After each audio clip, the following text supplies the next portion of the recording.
আসসালামু আলাইকুম, কেমন আছেন সবাই?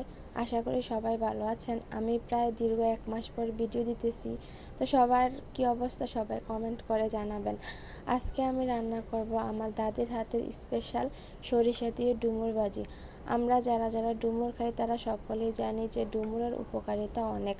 আর এটাতে উপকরণও লাগে কম আর খেতেও কিন্তু ভীষণ মজার হয়। তাই আর দেরি না করে রান্না করতে চলে গেলাম। আর এই তো এখানে আমি সরিষা বেটে নিতেছি, যেহেতু সরিষা দিয়ে ভাজি করব। আর সকালবেলায় আমাদের গাছ থেকে আমি ডুমুর পেড়ে এনে কেটে মাঝখান দিয়ে কেটে ধুয়ে রেখেছিলাম। এখন এটাকে আমি সিদ্ধ করে নিব। হলুদ লবণ দিয়ে বসিয়ে দিয়েছি। এখন এটাকে আমি 10-15 মিনিটের মতন জাল দিয়ে সিদ্ধ করে নিব। এই তো এখানে আমার ডুমুরগুলো সিদ্ধ হয়ে গিয়েছে। এখন এটাকে আমি নামিয়ে নেব। নামিয়ে ঠান্ডা করে আমি শিলপাটা বেটে নিব। আপনারা চাইলে ব্লেন্ডারও করে নিতে পারেন। আগেরকার দিনের মানুষ এইসব খাবার অনেক খেত, কিন্তু এখন আমরা ইদানিং এত পরিমাণ অলস হয়ে গিয়েছি যে ঝামেলার কারণে কিছু করে খেতে চাই না। শর্টকাট খাবারই যেন সবার হয়ে যায়, কিন্তু এইসব খাবার খেতে অনেক ভালো লাগে। মাছ মাংসের থেকেও ভাজি ভর্তা এসব দিয়ে যেন তৃপ্তি করে ভাত খাওয়া যায়। আর আমি এর আগে কখনো ডুমুর ভাজি খাইনি, এই প্রথম খাবো। আর এটা কিভাবে রান্না করে তাও আমি জানি না। এটা আজকে আমার দাদি রান্না করবে, আর আমি রান্নাটা দেখে দেখে শিখে নেব। আর আজকে আমরা সবাই রান্নাটা করব মাটির চুলায়। আর মাটির চুলার রান্নার স্বাদ এমনিতে তো বেশি, যতই আমরা গ্যাসে রান্না করি না কেন, কিন্তু মাটির চুলার রান্নার কাছে সব স্বাদই যেন হার মানে। এই তো এখানে আমি কড়াই বসিয়ে দিয়েছি। এখন এখানে কিছুটা পরিমাণ সরিষার তেল দিয়ে নিব। তারপর তেলটা একটু গরম হলে এখানে কয়েকটা শুকনো মরিচ দিয়ে নেব। তারপর পেঁয়াজ কুচি এবং সামান্য পরিমাণ কিছু রসুন দিয়ে নিব।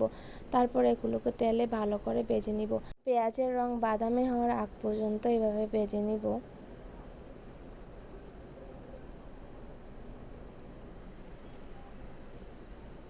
তারপর এখানে স্বাদ মতো লবণ, হলুদ, মরিচের গুঁড়া দিয়ে ভালোভাবে নেড়ে নিব। এখানে মরিচের গুঁড়া, শুকনা মরিচ, কাঁচামরিচ তিনটাই আমি দিয়েছি, কারণ মনে হয় জাল হলে এই ভাজিটা খেতে বেশি ভালো লাগবে। আর সবাই যেহেতু জাল পছন্দ করে। এই তো এখানে তারপর আমি ডুমুর যে বেটে রেখেছিলাম ওই ডুমুর বাটাটা দিয়ে দিছি। তারপর এখন ভালোভাবে নাড়তে হবে। এখন এটাকে একদম শুকিয়ে ফেলবো। এখানে অন্য কোনো রকম পানি দিব না, পানি ছাড়া এটাকে শুকিয়ে একদম ভাজা ভাজা করতে হবে। তেলের মধ্যে এটাকে রান্না করতে হবে। যখন কিছুটা পরিমাণ ভাজা হয়ে যাবে তখন আমি সরিষা বাটাটা দিয়ে নেব। উঠানোর আগে সরিষা বাটাটা আমি দিব। এই তো এখানে ভাজা প্রায় মোটামুটি হয়ে আসছে।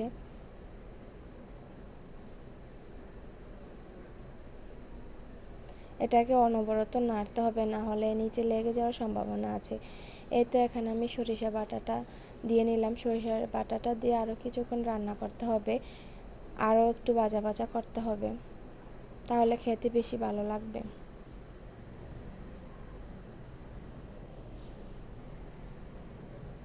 এই তো রান্না প্রায় শেষ। এখন এটা আমি উঠিয়ে নেব। আর এটাকে গরম ভাতের সাথে খেতে বেশি ভালো লাগবে।